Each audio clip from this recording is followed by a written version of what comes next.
My boy's wicked smart. is marriage in a sense.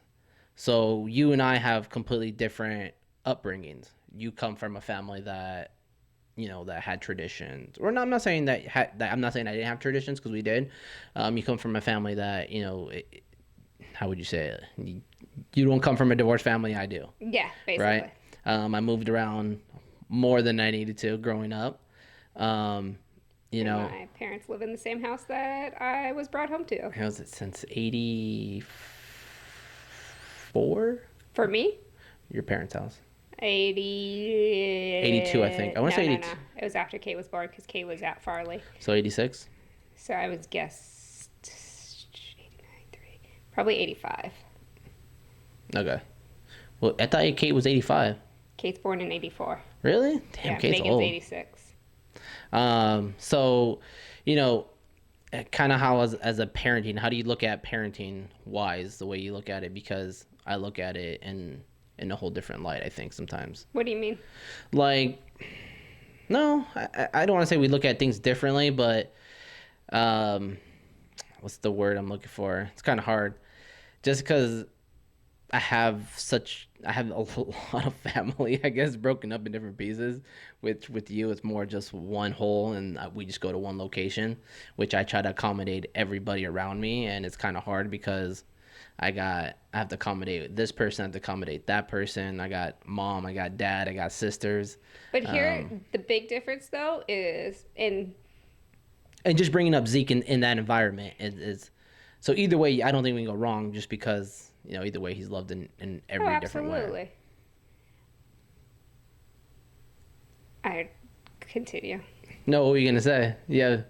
I don't think that it's putting my family first at all, although we gravitate to them normally. Yes, we do. Yes, correct. I think they've been the consistent thing, though. For the 8 years that... Piss off my mom. No, but here's the thing. For however long we've been together, my parents have done this, this, and that for holidays, or Right. this, and that. It's a consistent thing. If we look at any side of your family, any section, it's always something different or a Right. different option. Yes, it's getting together, period, if that's the option, but it's always something different, Right. So it's not, we just know, like, Christmas Day is Christmas Day at Right. mom's house. There's no change to that. So it's kind of in a sense I think a lot of other a lot of people, a lot of different families deal with that too as well. Like the same thing that we're dealing with is that, and the way we deal with it is I just kind of take a step back and say, like you're saying, is what's been consistent. Yeah. Is that I know that Christmas Day, Thanksgiving, all the major holidays, and the other thing is what I take consideration into is we're constantly always going over there. It's a consistent thing that we're always seeing them, we're always around them. That's always huge because the reason why that's huge is because we talk about it, instead of it saying, oh wait, hey, guess what? We're gonna do this this day. So it's kind of like, oh crap, now I gotta adjust to this plan or that plan, and in recent years now I've made I kind of start talking to my real dad again. So now I got my other sisters that are reaching out, and we want to make sure that we consider them too as well in our plans because they're reaching out. Oh, absolutely. And that's the whole thing. So we want to keep the balance because I want to make sure Zeke sees all everyone. of his aunts and stuff like that. So in the I guess. But here's the good part of like Marco and them, like the family that has come with them.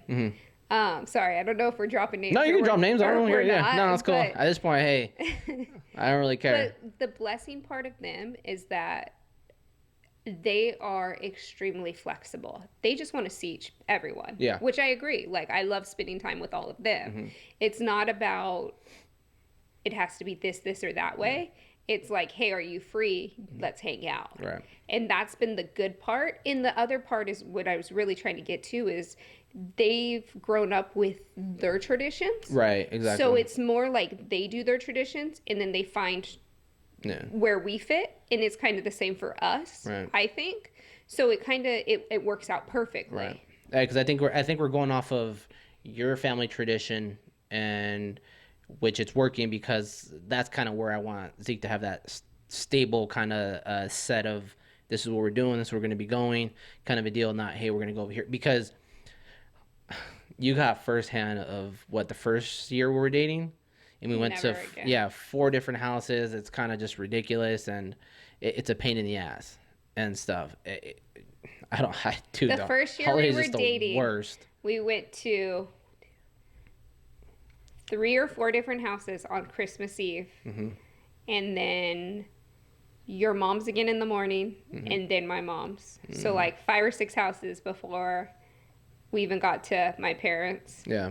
And by the time we got to my parents, I was just like, can Christmas be over? Yeah. I want to go to bed. And it takes a joy out of it, right? Yeah, Like, it just definitely. in a perfect world is you want to have all families come together. Luckily, with my family, you know, my 2 parents, they get along with each other that got divorced.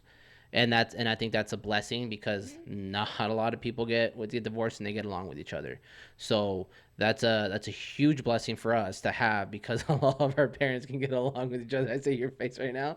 This does not have to do with my parents, but I know where you're going with that. Oh, no, actually, you don't. Oh, I was telling Kate how, again, this whole podcast is too much. You don't drop everything anyways, do you? yeah, I'm dropping everything. Okay, let's just move on All then. right, whatever then. But it's just one of those things that, like, I think that's where I want Zeke to be around, and I think in every household you realistically want to have that balance and that structure. You know what? Like you're saying, of everyone getting along, Zeke's baptism was great. It was, and that just It and was that's the a prime core uh-huh. family, and it was everyone came and hung out.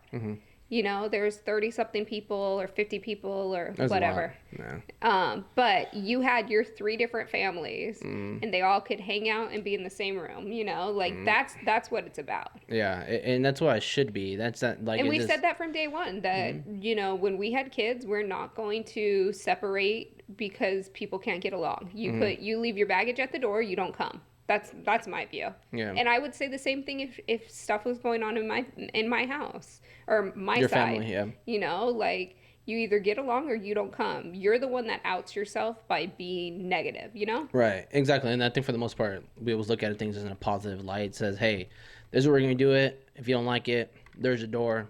I don't need you around that. And I think we're both on the same page on that, you know? So I think that's kind of has that nice balance of understanding. And I think one thing I don't think my family realizes, that I think the only reason why I've reached out to them so much more is because of you. That you're like, hey, dude. Thank you. Yeah. Finally, the recognition I deserve. Right? But that's the whole reason Here's why. the thing, though. Like, me having a child, like, I don't have time or energy for that anymore. Yeah. I think that is one thing, and I've heard other people say this, like, And I think a lot of people deal with the same crap that we deal with all the time. You know, it's when you have so many different dynamics in families and divorces and, you know, things in that sort. And I think it breaks it up. And I think that we look at, I think, like I was trying to say earlier, is like, I think we look at marriages in a different way, but I don't think we do. Now, kind of talking a little more about it. I think that we have seen different examples of marriage, That we don't want. but I think that we come to the same result. Exactly. Like, what we want. We want a well-structured family. We want, you know, that kind of thing. And one thing we've always talked about is because a lot of people in our generation get divorces or getting divorced at a young age, and the divorce rate's pretty high during ours. And one thing that I think you and I have understood is that we don't quickly say, hey, let's quit, because everybody's relationship is up and down. Nobody's relationship is perfect, obviously. But and I think I got you out of that mindset, because I think when we first started dating, you're like, I want to break up. I was like, dude, either break up with me or not. Like, let's figure this shit out. Darn. So that was the biggest thing. So I just wanted to make sure, you know, I think anybody that says quit, the mentality, and that's the thing that, you know, we're going to instill in Zeke, is that don't just quit first. You know, find a solution, work it out. Obviously, different scenarios is different, obviously. Yeah. But at the same time, is what other options do you have? What other conclusions can you come as a group together, talk to somebody, or make it happen and make it work? Because there's more to it. That's why, like, even Grass is not greener on the other side. And that's very true, because you look at it as like people that cheat in relationships that are married and have kids and stuff like that. And now I understand that in a way that it's like, dude, it's like, how do you cheat when you have this family? Like, how do you break that up? Like, how do you look? Like, the way I look at Ziegler, I'm like, dude, like, how do you even, like, there's so much pureness in that kid's eyes that, like, why would you do anything to jeopardize it for? And I'm pretty sure a lot of these guys are, 5-minute pump chumps, stuff like that. Is it really worth it to break up a whole family for something that's exciting for the moment? Work something out with your wife. We've even talked about it. I'm gonna get you a wig. It's like, that's the whole thing. Yeah, we're gonna get you a wig. So it seems like, but it's just, what can you do with that other half? And just to spice it up, whatever you're doing, because I think a lot of people would just lose the fire and lose the burn, and I think you just got to just figure it out. But the key word is relationship, and like, it's still work. Like, I think a lot of where it goes wrong is life gets busy, and you forget to put into work into that relationship. Your kids get busy, work gets busy. And like, the husband-wife relationship always goes to the back burner. Yeah, and you've even pushed this podcast of you and I doing it, because I think that when we first started this, I was like, hey, how about you and I just do it? And then kind of just went into this whole rapid of bringing other people involved, this and this. But I think this quarantine's kind of bringing us living more together, because look, we're doing a podcast together. I put on makeup and everything. I feel like I'm on a date night. Yeah, exactly. You might even get lucky after this. Who knows? So one can only hope. I won't be tired. Inside joke on that one. I did the one. All right. So, but anyways, that just kind of I don't know. I think it's. Everybody, I hope it's working on relationships right now, being in quarantine. Right.